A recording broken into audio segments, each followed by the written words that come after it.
Olá, seja muito bem-vindo, seja muito bem-vinda ao meu podcast Imobiliárias em Foco. Obviamente, o podcast voltado à sua imobiliária, voltado a você, gestor, voltado a você, gerente, voltada a quem vive o mundo das imobiliárias em si. Hoje o tema, ele é um tema um pouco polêmico, desculpe, as pessoas têm um pouco de receio, um pouco de medo, que na minha visão não precisa ter tanto, e ele é um tema que veio para ficar, que é a locação por temporada. A locação por temporada, para quem não sabe, muita gente chama de Airbnb, por exemplo, e muita gente tem como concorrente de Airbnb, e sempre diz assim, poxa, eu não tenho locação por temporada que o meu concorrente é Airbnb, como é que eu pago o Airbnb? Então, a primeira coisa que nós temos que pensar é que o Airbnb, Booking, etc., não são seus concorrentes, e sim você vai ter que imaginar eles como um processo de mídia, como um processo de que vai dar suporte, aí sim, ao seu processo de locação. Para você entender se a locação por temporada terá futuro ou não no Brasil, a gente precisa voltar um pouquinho atrás e entender um pouquinho de mundo. Quando a gente fala hoje, por exemplo, na Europa, vamos para Madrid, para você ter uma noção, Madrid nunca sofreu tanta debandagem de pessoas como está vivendo nesse momento. Por qual razão? Principalmente porque o proprietário de imóvel, ele entende que é muito melhor para ele, em vez de alugar um apartamento anual, ele dividir esse apartamento, ele alugar um quarto ou investir em imóveis de menor tamanho para que ele possa alocar por temporada. Nisso ele enxerga que o resultado financeiro para ele, ou seja, que a lucratividade para esse proprietário é pelo menos aí o dobro, então acaba muitas vezes sendo até 3 vezes mais que a alocação anual, e isso fez com que Europa e Estados Unidos tivessem uma força muito grande aí da alocação por temporada. A ponto, para que você tenha uma noção, do governo de Madrid perceber que hoje em Madrid existe mais mortalidade que natalidade.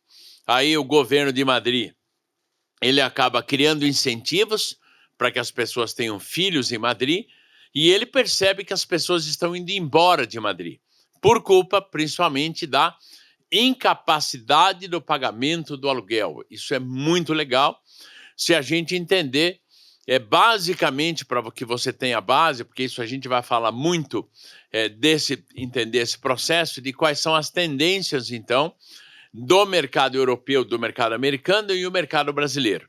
Então, o que ocorre dentro dessa linha? O governo está investindo, está focando e deve estar fazendo trabalhos não só de incentivo, porque a obrigação ele já está fazendo, de que alguns bairros, por exemplo, nos Estados Unidos, pasme, na cidade de Orlando, na Flórida, você vai encontrar avenidas que de um lado só pode locação por temporada e do outro só pode locação anual.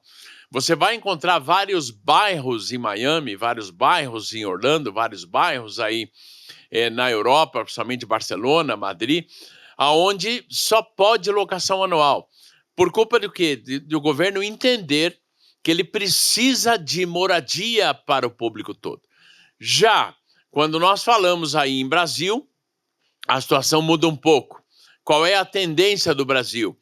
É a nova moda, é o proprietário percebendo que a locação por temporada passa a ser uma coisa interessante e ele começa a investir aí nesse processo. De que maneira? Surgem aí os hóspedes profissionais, as empresas de hospedagem. Um exemplo, então, seria o início da locação por temporada, começa muito com pousadas, onde a pousada entende a necessidade de não ser um hotel, entende a necessidade de entender a minha locação, então ela tem a visão de hotel e a locação. Pasme no que eu vou te falar, muitos hotéis no Brasil já estão metade dos donos de quartos tirando do hotel pela questão da vacância, ou seja, quanto tempo esse quarto está vago, e transformando na locação por temporada. Então, é uma tendência que ela veio para ficar. Isso também, aí existe um fator de que o proprietário, ele começa a pensar na preocupação da questão do patrimônio dele, quem é que vai cuidar. Então, já que eu vou ter pessoas entrando, já que eu vou ter pessoas que entram e saem do imóvel, que eu alugo por um dia, por 2 dias, ou seja lá o que for, ele tem essa preocupação. E aí, qual é o tipo de empresa que esse proprietário mais confia? A imobiliária. Então, hoje, é uma tendência de que a imobiliária, ou seja, a sua imobiliária, deveria pensar na questão da locação por temporada. Primeira pergunta que a maioria dos empresários me fazem é se a locação por temporada é rentável. Hoje, para você ter uma noção, você tem uma receita mínima de 15% da receita por temporada. Se eu consigo ter uma receita, o dobro da receita de uma locação anual ou 30% a mais, e eu recebo 15% no mínimo, então você tem que imaginar você tirando os 10% nesse sentido e tendo 15% de receita. Em alguns casos, dependendo da qualidade do seu produto, ou seja, a qualidade da sua imobiliária que você oferece, muitas imobiliárias estão cobrando 20%. Não estou colocando aí margem de resultado na lavagem de roupa, não estou colocando aí margem de resultado na questão da limpeza, então onde você paga a moça da limpeza, mas o que você cobra aí do inquilino ou do hóspede é mais do que isso, obviamente. Então, a imobiliária acaba tendo esses ganhos, na minha percepção, nesse sentido. Então, eu preciso entender que obviamente, um dos fatores que você muito vai se perguntar é, primeiro, como é que eu faço a vistoria? Porque quem está na imobiliária já tem o vício da tal vistoria de entrada e da tal vistoria de saída. Você deixa de fazer a vistoria para ter um inventário. O inventário é o quê? Quais são as coisas principais que eu tenho nesse imóvel, que são coisas de valores, e quais são as coisas que pode ocorrer, que pode estragar ou que pode quebrar, mas você não vai ficar avaliando isso, se quebrou um copo, por exemplo, ou não. Hoje já existem seguros, para você ter uma ideia, que cobrem essa questão. Esse seguro entende que se você tiver uma relação no contrato das coisas de inventário, o seguro acaba cobrindo isso. Se você não sabe, Airbnb, por exemplo, já tem seguro embutido, então você acaba tendo seguro nesse sentido. Além de que, como o Airbnb, ele acaba te dando uma pontuação de 5 estrelas, 4 e 3, também o inquilino tem essa pontuação e nenhum inquilino ele tem esse problema. Eu tenho alguns imóveis particulares meus nesse processo por uma questão aí de laboratório, quer dizer, quem conhece o meu trabalho sabe que eu tenho uma série de laboratórios para entender isso em razão das consultorias que eu faço com as imobiliárias e, se você quer saber, até hoje, prejuízo zero. A tentativa de prejuízo que a gente teve, ou talvez ter um prejuízo, ao acionar o inquilino, já foi resolvido o problema, a partir do momento que ele entende que eu poderia acionar ou não o Airbnb. E aí, no meu caso específico, ele acabou resolvendo o problema em si.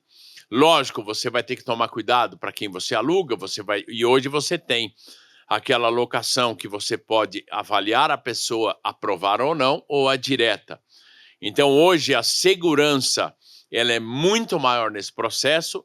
Lógico, o que dá medo? O mesmo medo que você teve no dia que você resolveu montar a sua locação. O maior medo que uma imobiliária de venda tem é como é que eu vou montar uma locação. Então, ele já imagina que tem que ter uma estrutura de vistoria, ele já imagina que tem uma estrutura de administrativo, que está totalmente errado o pensamento dele. Ele começa pelo ataque da locação. A mesma situação é da locação por temporada. Você não pode querer ter a casa montada, vamos dizer assim. Então, primeiro você começa decorando, você começa subindo parede. Então, pensando aí nessa metáfora, você começa estruturando o ataque da locação por temporada. Sim, eu vou ter um software específico que vai administrar por temporada. Mas como é que eu controlo isso? Hoje, a tecnologia de informação, a tecnologia aí de robótica, ela faz quase que todo o processo, é tudo automático. Hoje, check-in é automático, check-out é automático, então acaba tendo uma situação nesse sentido.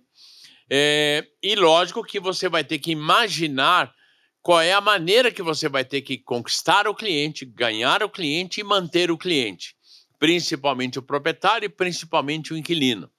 Na questão do proprietário, eu entendo que você deve ele deve ser visto como um proprietário ouro, prata e bronze, pelo menos, quer dizer, como é que eu estruturo isso, como é que eu divido isso para que eu possa trabalhar esse proprietário e o que ele tem de vantagens comigo nesse sentido. E também eu tenho que imaginar como é que eu vou ter o meu cliente, o meu hóspede nesse sentido. Então, eu vou ter um ataque. Por exemplo, eu vou ter um ataque através de ferramentas especializadas nisso, Airbnb, Booking, seja lá o que for. Eu vou ter um ataque no meu site e eu vou ter um ataque também de locação pessoal, onde o cliente entra no meu site, pede informações, esse tipo de situação.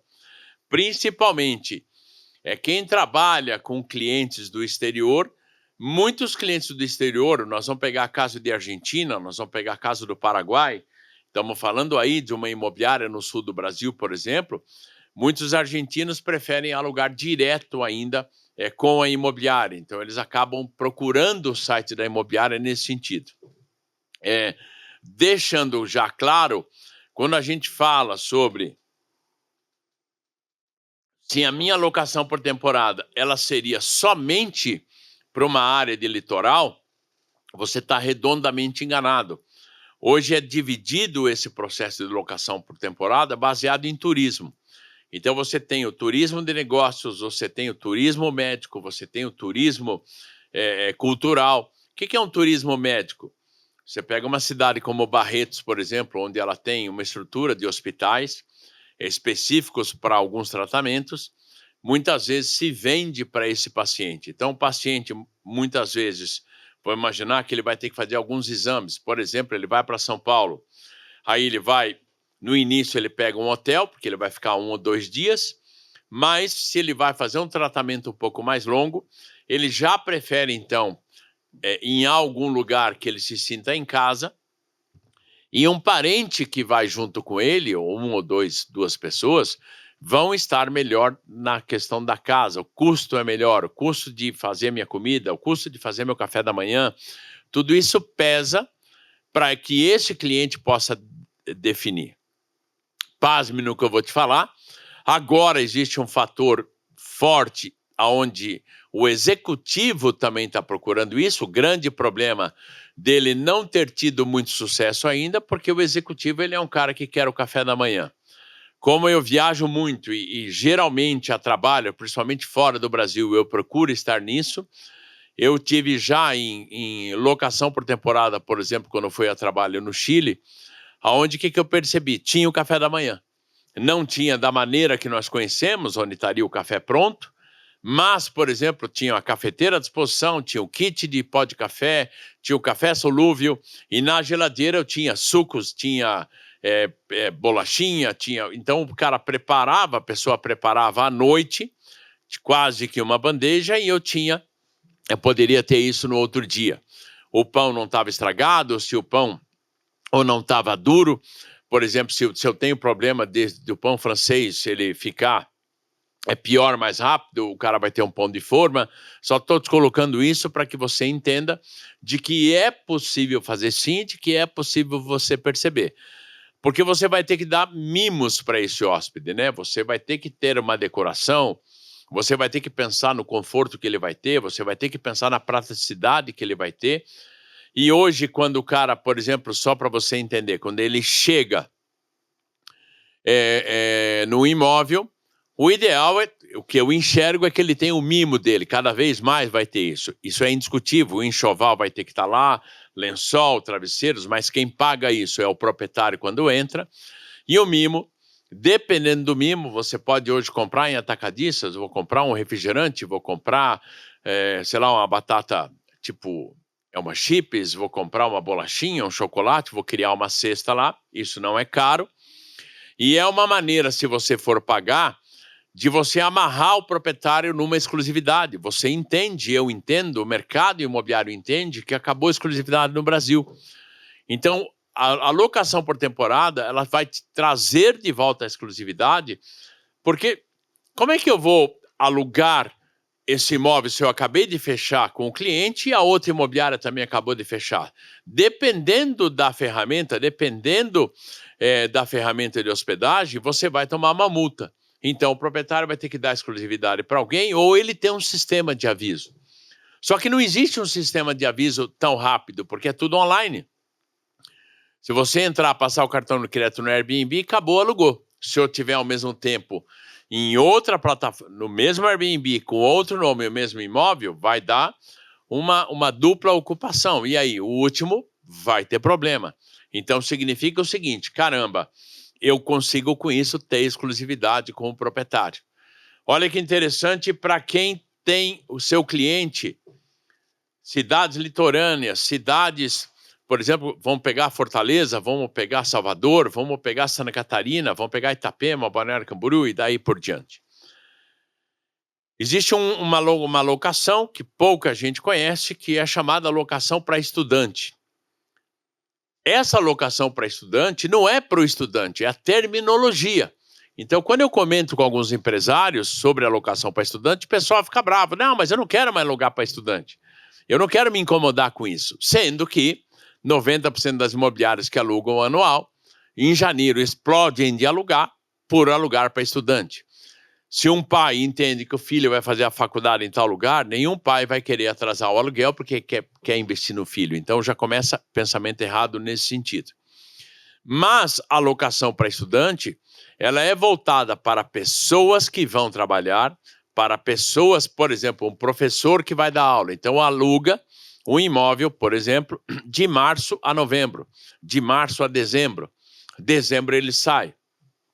Uma pessoa que vai fazer um trabalho na cidade, ela vai alugar por 1 mês, 2 meses, 3 meses. A locação por temporada, a lei é clara, passou de 3 meses, já não é mais por temporada. E aí é onde as empresas especializadas em hospedagem não sabem fazer e não têm autonomia para isso. Somente uma imobiliária poderia atingir os 3 processos de locação, que seria locação anual, a locação por temporada e a que eu chamo locação por estudante, ou uma locação por mais curto período que possa não ser temporada. Então significa que eu tenho um contrato específico. Nisso você começa a perceber o quê? Caramba, show de bola, eu posso pensar em estruturar sim a locação por temporada e eu vou ter que pensar na minha cidade. Então vou falar algumas cidades que são interessantes e as pessoas não percebem. Cidade como, por exemplo, Curitiba, onde eu moro.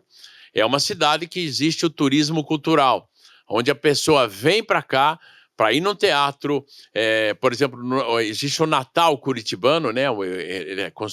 É famoso isso, então as pessoas vêm para ver shows e ela vai ficar 2, 3 dias.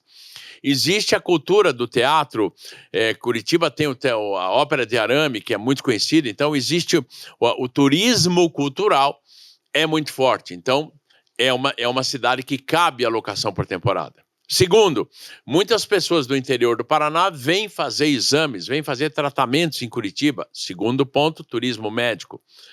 Terceiro, já muitos executivos estão vindo para Curitiba. Será que os executivos estão indo para a sua cidade? Se na sua cidade tiver um aeroporto, por exemplo, eu nunca me esqueço, quando eu dava consultoria a uma imobiliária em Dourados, e eu fiz uma entrevista para um jornal na cidade, e eu disse que quando estava para inaugurar voos de uma companhia aérea para lá, que a cidade iria explodir, ela ia verticalizar. E aí o jornal quase riu da minha cara, que da onde que Dourados, que era interior do Mato Grosso do Sul, iria verticalizar.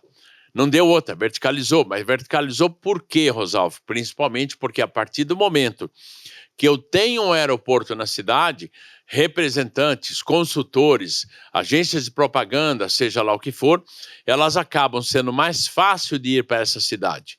Elas levam a modernidade para essa cidade, elas levam a inovação para essa cidade. Essa cidade cresce de uma maneira que começa a ter uma velocidade muito grande, porque lógico que se não tem avião, poucos consultores, poucos publicitários, poucos representantes querem ir nessa cidade pelo deslocamento complicado. Então, se na sua cidade, por exemplo, tem um aeroporto, comece a pensar nisso. Vamos pegar uma cidade, pasme, como Jaú, interior de São Paulo. É uma cidade que a maioria pensaria, poxa, não cabe lá a locação por temporada. Cabe, porque é uma cidade que tem muito tratamento, ela tem muito turismo médico na cidade. Então, às vezes, não interessa que cidade você está, é interessante você olhar para isso, é interessante você perceber isso. E como o mercado imobiliário ele vem ampliando muito, aonde cada vez mais os custos estão mais altos, cada vez mais o proprietário quer uma rentabilidade, cada vez mais você enxerga os imóveis diminuindo de tamanho, fica a dica, se não é o caso de você avaliar, de ter ou não um departamento a mais para alocação por temporada, que na minha percepção, como já falei, ela é uma inovação sem volta. A visão do proprietário é que ele já olhou para esse mercado, entenda isso. O que ele precisa perceber é que é muito mais seguro ele deixar esse imóvel com você, como imobiliária, do que numa empresa que faz a hospedagem. Então, o que você precisa é começar a estruturar. A palavra mágica não é estruturar, a palavra mágica é começar. Você precisa começar. Eu acho que o mais importante é você entender isso, é você começar a fazer o processo, é você começar a estudar um pouco mais isso. Inicialmente, eu posso só usar o software de locação e não usar um software meu próprio, ou comprar um software para a minha imobiliária, por não valer a pena. Mas a partir do momento que, pasme no que eu vou te falar, que você tenha 5, 6 imóveis, que é nada, de locação por temporada, já começa a valer a pena você ter um software específico de administração de temporada. Outro número que eu vou te dar que você vai ficar assustado. Grande maioria das empresas que administram locação por temporada, que são chamadas Property Manager nos Estados Unidos, elas têm, principalmente brasileiros lá, elas têm no máximo 25, 30 imóveis de administração e sobrevivem com isso. Então, uma imobiliária no Brasil que ela possui 25, 30, 40 imóveis de locação por temporada, ela vai faturar mais do que uma imobiliária que tem 150 imóveis de locação anual, em razão da rentabilidade que essa locação por temporada vai dar, que vale a pena eu repetir que são comissionamento sobre as diárias, que vai dar 15%, 20%, comissionamento sobre a questão da lavagem das roupas, comissionamento altíssimo sobre a limpeza, porque você vai ter uma equipe sua, ou você vai contratar alguém para limpar, mas você vai cobrar do inquilino isso. O custo dos softwares, como Airbnb, como Booking, etc., é um custo do inquilino.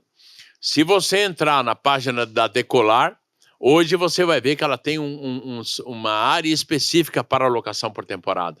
Então, será que a alocação por temporada veio para ficar? É só você começar a analisar isso. Se você for em grandes hotéis em São Paulo, quando você procurar um hotel em São Paulo, procure pelo endereço dentro do Airbnb. É capaz de você achar o mesmo quarto de São Paulo, desse hotel, só que administrado por um proprietário, por uma imobiliária, ou seja lá o que for, dentro desse hotel, por uma questão da rentabilidade que o proprietário está buscando. Então, na minha percepção, eu acho que você deveria avaliar isso sim. Não é nenhum absurdo isso, principalmente se eu der uma nota, a partir do momento que você avaliar a questão de visitas de executivos no seu bairro ou na sua cidade. Eu digo bairro porque quando nós falamos em São Paulo, nós vamos falar sobre Moema, nós vamos falar sobre Tatuapé, nós vamos falar sobre bairros que têm pujança aí. Hoje você vai participar de um evento em São Paulo, você quer economizar na hospedagem, então talvez você vá para uma locação por temporada e não mais para hotel. Então, eu diria que cidades do interior, se você perceber que tem atendimento médico, São José do Rio Preto é um caso assim, então, eu tenho aí, eu vou dar uma nota 20, vou dar 20% de chance de sucesso nisso. Se eu tenho nessa mesma cidade ou em outra cidade, além do turismo que eu tenho de médico, se eu tenho um turismo cultural, amplia muito a força. Se eu tenho um turismo executivo, um turismo de negócios, desde que você entenda que você teria que alugar por uma noite, porque muitas vezes a pessoa vem, dorme uma noite e vai embora, e aí aonde a única coisa que complica é exigir no mínimo 2 dias, que é o caso da locação do turismo médico e o turismo cultural, você pode exigir no mínimo 2 dias. O turismo de negócios, muitas vezes não. A pessoa chega à tarde, dorme nessa cidade, no outro dia à tarde ela pega um voo de volta, então seria apenas uma diária. A questão é se você topa ou não alugar uma diária. Então, nesse tipo de perfil, eu já daria aí uma chance de você ter sucesso de 35% a 40%. Se você mora numa cidade próxima ou uma cidade litorânea, na minha visão, você tem de 80% a 90% de chance de ter um bom resultado, porque você só vai ter que ter um trabalho de captação que você já tem uma equipe de captação ou entende o processo de captação porque você tem locação anual, e você vai trabalhar com todas as questões de climas, processos dentro da sua cidade, porque se eu posso ter o litoral e julho ter uma vacância alta, se você pegar o estudo que saiu do IBGE agora sobre as residências vazias para locação, você vai falar assim, poxa, mas que absurdo, como é que eu não consigo captar para locação com todas essas residências vazias?